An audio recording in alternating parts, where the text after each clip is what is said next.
This is a young lady that we have known for a number of years. She has actually been a part of our church for nearly, I think, 60 years here. And so we first met her when we first came to Arkansas and worked in hospitality with her. And she taught us so much about how to love people and how to greet them and just be good to them. And as we got to know Peggy, we found out that this was a woman that had a heart to serve others. But like most people, when we would talk about CR, she thought, well, I'm not sure about all this CR stuff. But one night, she showed up. And I think she's never quit showing up since. This has been a place of renewal and life change for her. And, it's cool to watch. And here's something else you need to know. She is a key leader at one of our other campuses. In fact, her and her husband lead one of our other campuses. But will you do me a favor? Will you give her a big, warm welcome? Let's welcome Peggy tonight.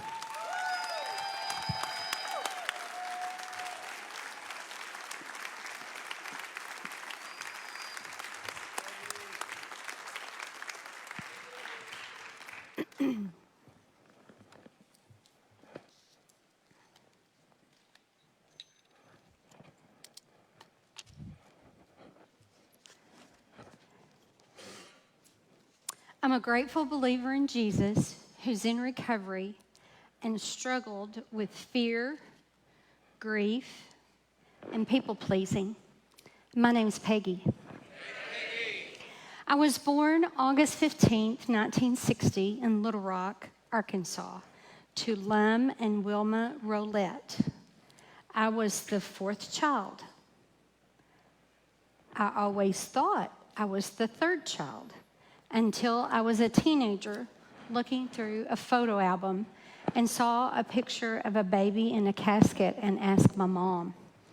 She then advised she had a daughter that had died when she was born.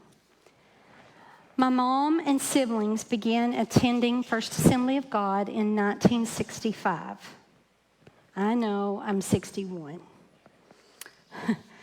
I was 5 years old. My dad was a mechanic, and my mom worked various factory jobs to make ends meet.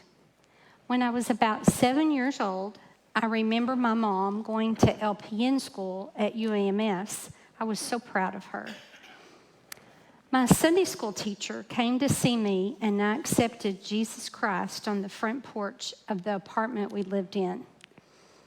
The apartment complex was Silver City Courts. My mom did not drive, so we walked to church until we realized the church had a bus ministry, and then we rode the bus to church. I was very active in church, bus ministry, Bible quiz, youth group, youth choir, and was at the church every time the door was open. Proverbs 22:6 says, "Train up a child in the way he should go, and when he is old, he will not depart from it." When I was 13 years old, my mom and dad separated. She did not believe in divorce. He was an alcoholic. This was our family secret, and my biggest fear for my friends to find out about this. I was a cheerleader in the 8th grade, and one of the 9th grade cheerleaders bullied me because of the way I wore my hair to the football games. This was my first experience with bullying. Move on a number of years. I was a senior in high school in my Spanish class, and my name came over the speaker in our classroom that I needed to come to the office. Of course, this caused the whole class to say, "What did you do?" And of course, I had no idea. I was given a pass, and then I went straight to the office. The school secretary advised me that my house was on fire, and did I have a way to get home? I told them I walked to school every day. So the school secretary drove me to my house, and as soon as I got there, I saw my dad. He had found out where we lived and broke into the house. This was a rental, as my parents never bought a house. He was drunk and had started cooking something and got on the phone, and it was a grease fire in the kitchen. The pastors from First Assembly showed up, and it was comforting to have them there. My mom was working a night shift, and we had to call her to come home. A favorite aunt came to our rescue and made arrangements for us to stay with her daughter who lived close by, and took our clothes to be dry cleaned for us to have the next day. Hoping my family secret would be safe, I tried to sleep that night. The next day, on the front page of the paper, was a picture of my dad in the front yard of our charred rental house. The family secret was no longer a secret. How could I face my classmates, my church, my friends? I realized it was necessary to come clean and share the truth. The next day was Friday, and as I was a cheerleader, we had a pep assembly. The principal spoke and shared about our house fire the day before. To my surprise, they took up an offering for me and my younger brother. This was something the school had never done before. I considered this a sign from God that my family secret was no different from ones my classmates had.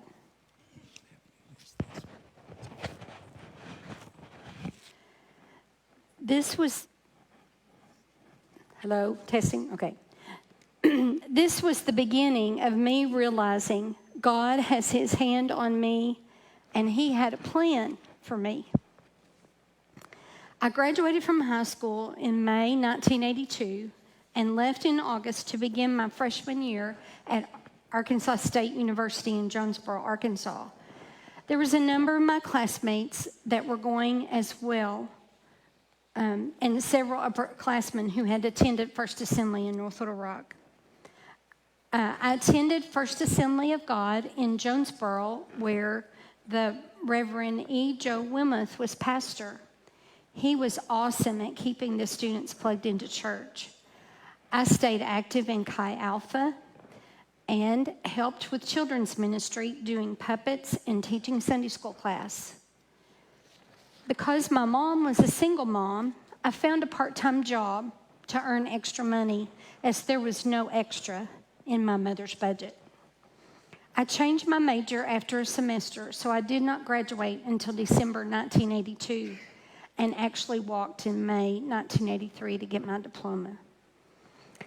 I met my husband, Randy, in November 1983 while working at my first job with Union National Bank in their mortgage loan division. We married in July 1984, and in 1989, I thought I had a miscarriage. It was shortly after that I found out that,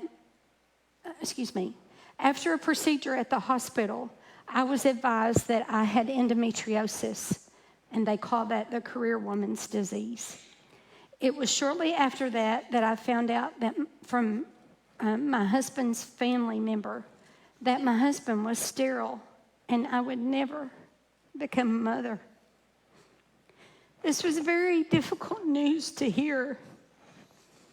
I had a come to Jesus meeting with God, and I asked him to put me in a position at church to get the love of children that I needed.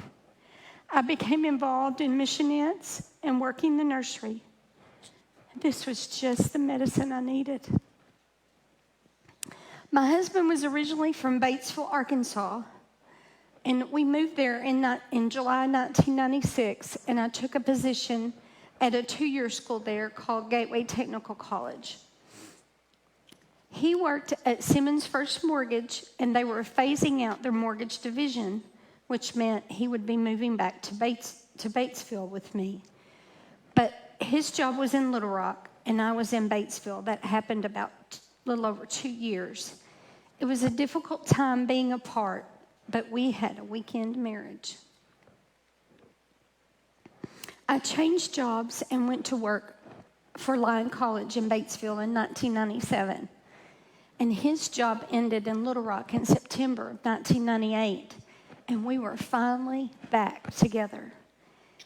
In July 2001, I went with my husband to a doctor's appointment to get the results of a CT scan, as my husband was experiencing some pain in his stomach area.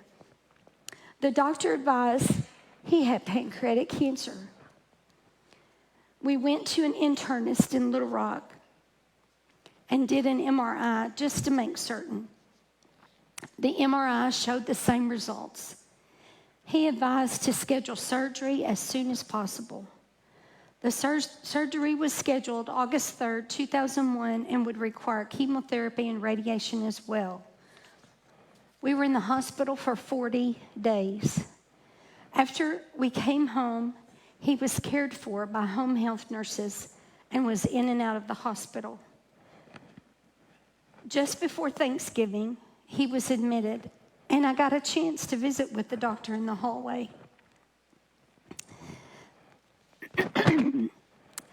This is when he told me to make this Christmas the best Christmas ever, as he would not see another one. Fear. This overcame me, and I remembered this scripture, 2 Timothy 1:7. For God has not given us a spirit of fear, but of power and of love and of a sound mind. It was at that time that I asked God to give me strength to get me through whatever I was facing. I did not share this information with anyone, but kept it to myself. On May 27th, 2002, Randy took his last breath and entered heaven. It was a long 9 months from the time of his diagnosis, but God was with me every step of the way, and we were married almost 18 years. Within a couple of weeks after my husband's death, it was apparent that his family did not want anything to do with me. Everyone was distant. I realized quickly that I needed to move back home, but I was not sure how I would take care of me. In fall of 2002, I began to get calls about job openings in Little Rock. Once again, God was opening a door for me to go through. The first one was shut, but another opened. I moved to North Little Rock in January 2003 and decided to wait to sell my home in Batesville. I lived with my sister and her family for 6 months. I listed my home in Batesville for sale by owner in July 2003 and sold it within 30 days. I started looking for a home in Central Arkansas. God helped me find the perfect home in Maumelle, and I moved in August 2003. I began to get active again at First Assembly, North Little Rock. I was involved in a number of connection classes until I found Real Life Singles and was grateful for those who welcomed me into the class.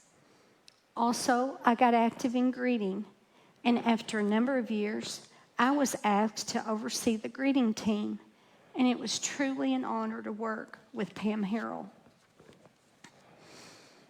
I met my second husband, Tom, in the Real Life Singles class. We met in 2005 and married in September of 2006. He was quite a bit older than me, and my family was not happy about the union. However, they were cordial whenever we met together. He served in the bus shuttle ministry, and I continued overseeing the greeters. He was a retired builder, and I had moved jobs and was now working at the University of Arkansas at Little Rock, now UA Little Rock. We traveled some and enjoyed riding his Honda Goldwing. On September 7th, 2007, he was diagnosed with colon cancer. Once again, fear reared its ugly head, but I was reminded that of 2 Timothy 1:7 again. For God has not given us a spirit of fear, but of power and of love and of a sound mind. We were directed to a surgeon, and it was determined to go through chemo and radiation to shrink the cancer before the surgery. In February 2008, he had surgery. He made it through, but life would be different as he now had a colostomy. I was asked by the wound nurse to come learn how to care for my husband. I'm so glad I was able to assist when needed. We were able to enjoy life together until I was advised I needed to place him with hospice on December 25th, 2008. Yes, Christmas Day. This was not the news I had hoped for. I had to return to work in early January 2009, so I hired a lady to stay with my husband, but who did this for a living. In less than 10 days, he was taken to the hospice facility as he was dehydrated and his end of life was imminent. He was estranged from his children by his first marriage and was able to reconcile prior to his death. And he passed away January 22nd, 2009. His death brought isolation for me, as well as overspending, loneliness, and depression. I would go home after church and go to bed until time to go back to church. This was where the insanity began for me. I stopped overseeing the greeters in 2013 and started attending First Little Rock campus. I helped greet, but I was not responsible for the greeters. This is where I met Pastor Lane and Marcia Mason. They were teaching Life Recovery Central there and began talking about starting a Celebrate Recovery at First Assembly of God, North Little Rock. They invited me to come check it out. I came the first week of April 2014. This was their fourth month. My first thought was, this is for people with addictions. And I was unsure if this was a place for me, as I was not an alcoholic nor addicted to drugs. I quickly learned it was for those with hurts, hang-ups, and habits. I knew that I had always served in the church, and this would be a good place to be around people and not isolate. I had an aha moment when we were saying the 12 steps in their biblical comparisons. We reached step 9, which says, we may direct amends to such people whenever possible, except when to do so would injure them or others. And the biblical comparison is found in Matthew 5:23-24. Therefore, if you are offering your gift at the altar and there remember that your brother or sister has something against you, leave your gift there in front of the altar. First go and be reconciled to them, then come and offer your gift. I lost it. I quickly realized this ministry was not just for those with addictions, and I knew that there were many friends and family that I needed to make amends to soon.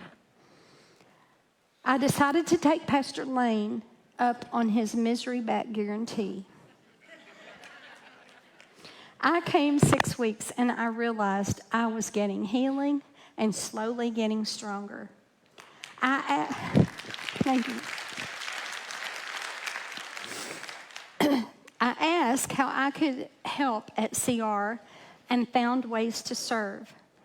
I realized a need for a cleaning team and asked if I could find volunteers to help with this ministry, and I was given the okay to proceed. Service is a very important part of your recovery. It keeps you plugged in and committed to the Celebrate Recovery ministry. It is important to find a person to mentor and fill in for you when you're not there. Otherwise, there will be a position that is not filled, and you could be that someone who makes a difference in a visitor's life tonight. I was a part of 2 step studies, and I have led 2. This is where you truly begin to peel back the onion layers and find healing from your hurts, hang-ups, and habits. It was during my first step study that I realized I had stuffed a memory from childhood that was brought to the forefront during inventory. It was very painful and one I had to face. I was very young, and all I remember was that an older person in my family tried to molest me. And when I told them no, they left me alone, but that memory is still there. It haunted me all during inventory, and I was released from this tragic memory by burning a letter I wrote to the person. I am blessed to have many wonderful stepsisters, and I'm grateful to Marcia Mason, Donna Bolanos, Pam Smelser, Michelle Favre, and Dorothy Banks, who were leaders and accountability partners for me and still are today. I know the most important thing for you to do is to find a sponsor. This will act as your coach for you, and they will be there for you when you need them, day or night. Your accountability partners are there to keep you accountable, so find lots of them. I'm not perfect, and I do make mistakes, but God makes all things new. I was blessed by God to marry Tony in May 2018.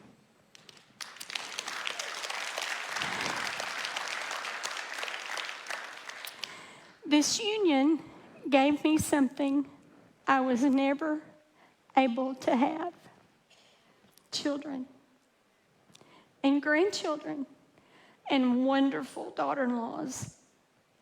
I'm grateful to God for this wonderful gift. I now have a family that I've always dreamed about. Tony has been involved in Celebrate Recovery since it began in 2014. We practice the I and me statements in our marriage when we have disagreements. Yes, we have disagreements, and that is healthy in a marriage. CR has given us the tools to use in our marriage. We have looked for people ahead of us in the journey as mentors and make sure we make contact with them on a regular basis. Together, we are the ministry leaders at Celebrate Recovery First Vilonia.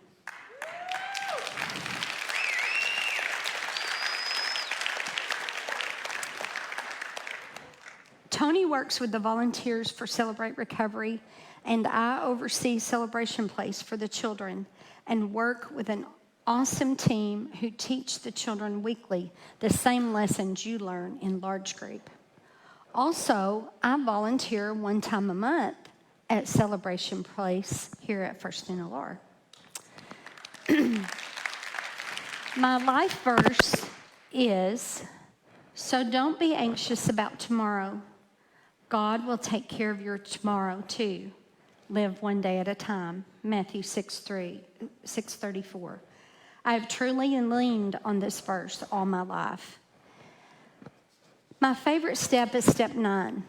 We may direct amends to such people whenever possible, except when to do so would injure them or others. And the biblical comparison is found in Matthew 5:23-24. Therefore, if you are offering your gift at the altar and there remember that your brother or sister has something against you, leave your gift there in front of the altar. First go and be reconciled to them. Then come and offer your gift. I heard this the first night I attended Celebrate Recovery in North Little Rock. There were people I had hurt in my past that I needed to make amends to, and this verse reminds me that reconciliation is a big part of forgiveness. I could not move ahead without it in my recovery, and it was important to get my side of the street clean. To the newcomer, welcome. You have made the first step to your recovery because you're here tonight. Don't leave before the miracle happens. At the beginning of my talk tonight, I spoke about CR is not just for people with addictions. I just want to remind you of what I have overcome: bullying, fear, grief, isolation, overspending, abuse as a child from a family member. CR and my forever family has been there for me and given me the tools to get me through all this and share with others how to live each day. Remember, CR has a 6-week misery back guarantee. Go to the newcomers group and meet Pastor Lane and Marcia and get your questions answered. Then come back next week and visit the small groups and watch for when a step study sign up is available. Also, ask about volunteering. You will find that service is a huge part of your recovery. Recovery is hard. There will be times you will not want to come, but come anyway. Your forever family is here for you in the good times and in the bad times. It takes 30 days to form a habit. Your new life is right around the corner. You don't have to live the way you're living any longer. I want to leave you with this scripture. Peace I leave with you. My peace I give unto you. Not as the world giveth, give I unto you. Let not your heart be troubled, neither let it be afraid. John 14:27. Keep coming back, because it works if you work it, and it won't if you don't. Thank you for letting me share.